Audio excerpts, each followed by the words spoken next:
This is me putting the final touches on my new song called Deepfake on the track. So the main issue is these claps.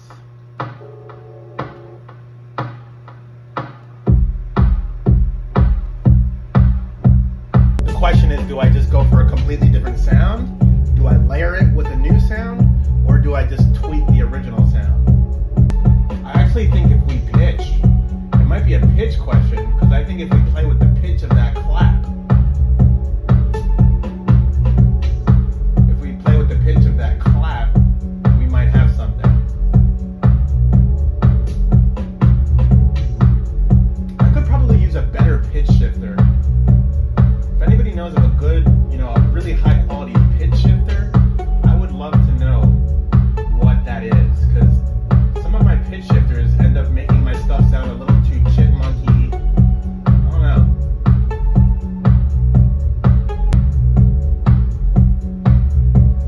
Woo!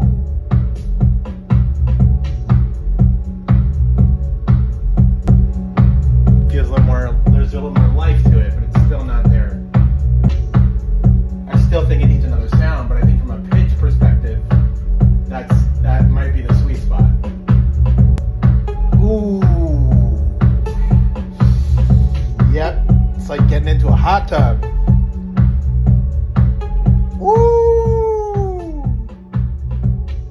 Ah, nice. Ooh, that's slick. Oh yeah, I may not need another sound.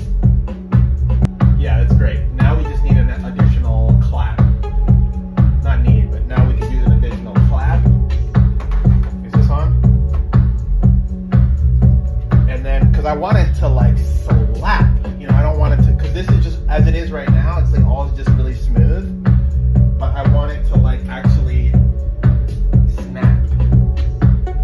I just want like a nice, crisp, classic clap.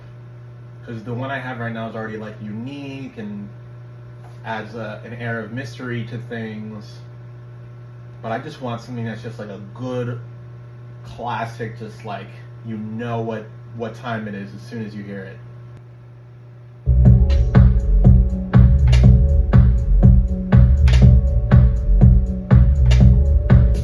I actually think that's worth doing, like for rhythmic variety and like the second verse or something, maybe in the breakdown. Well, while my tracks are freezing because I'm getting system overloads, which is the bane of my existence, part of the reason why I am making videos tonight is because I've got some very encouraging words of affirmation from a loved one, and it really gave me a boost.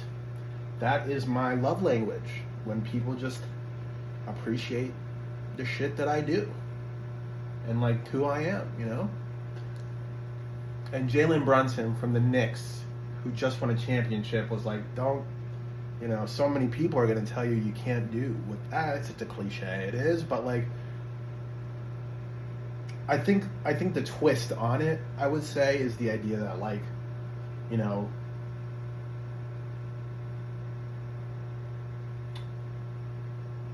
have a filter.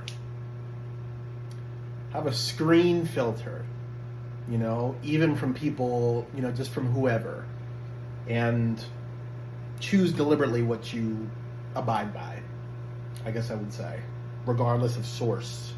Not regardless, but even from a trusted source, Yeah.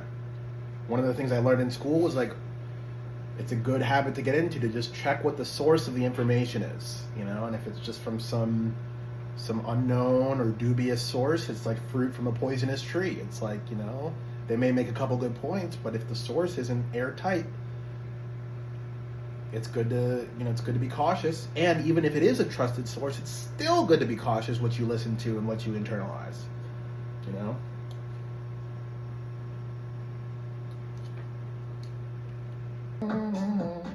Oh man, that is just so laborious. Honestly, one of the things I do when I write a new song is that I go through literally thousands of lyrics that I've written in my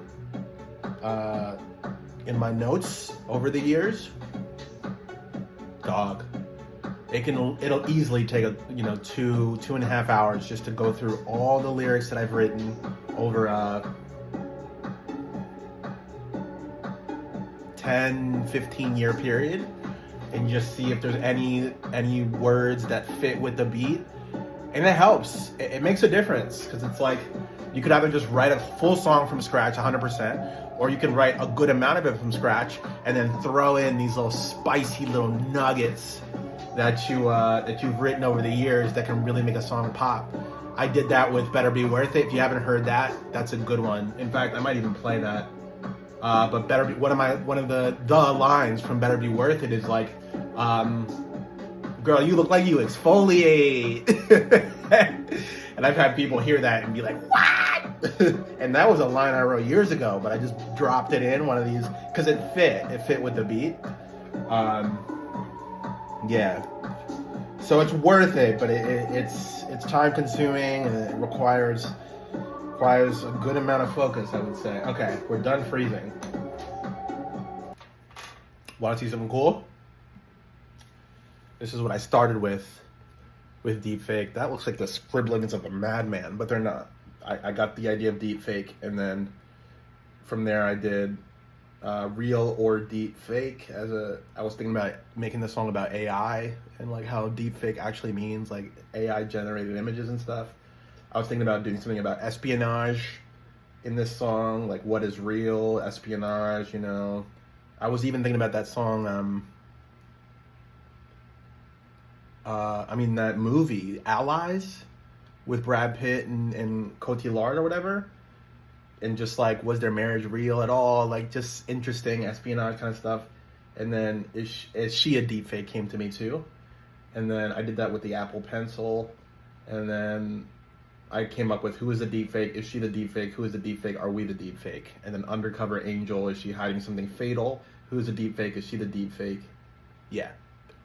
So, just a little behind the scenes of the process there. A lot of thought actually goes into these songs, believe it or not. You know what would be really cool? If Future performed at like the Blue Note. You know, that would be so cool, because he actually has a nice singing voice. You know, I've seen him in the studios with some clips of him just like, what was it? It was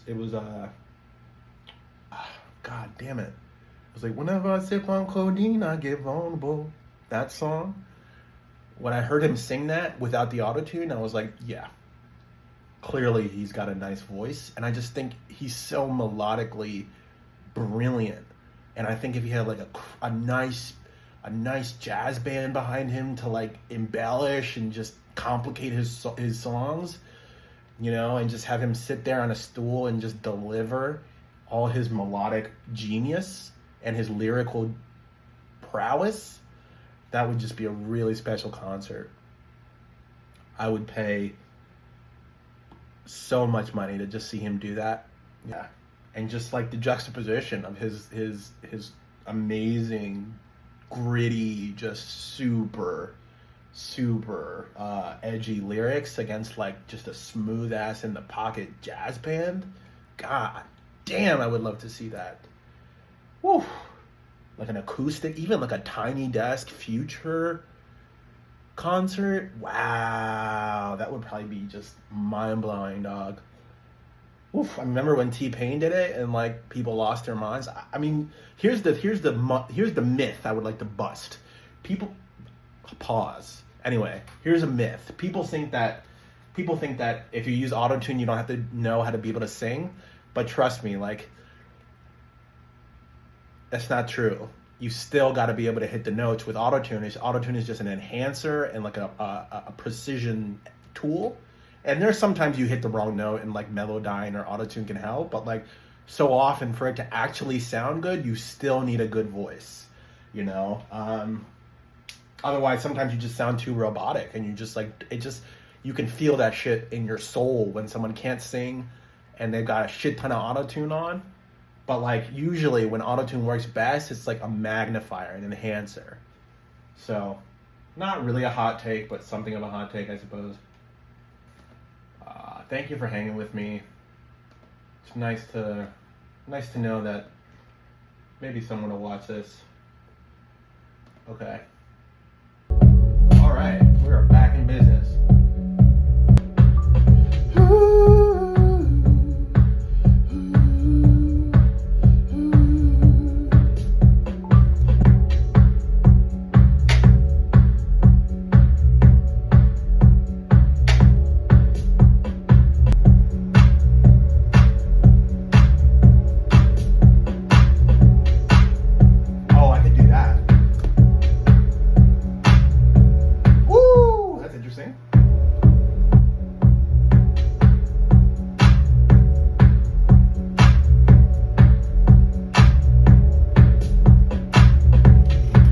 Every other.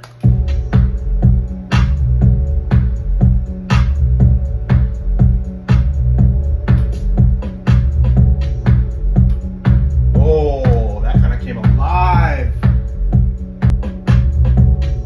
So just to recap, I added all that. 4 different claps. Subtle, but here, listen to the difference. Originally, well, I already changed this already, but this is what I this was the beginning of what I was starting with, in a sense. Not bad, but then I added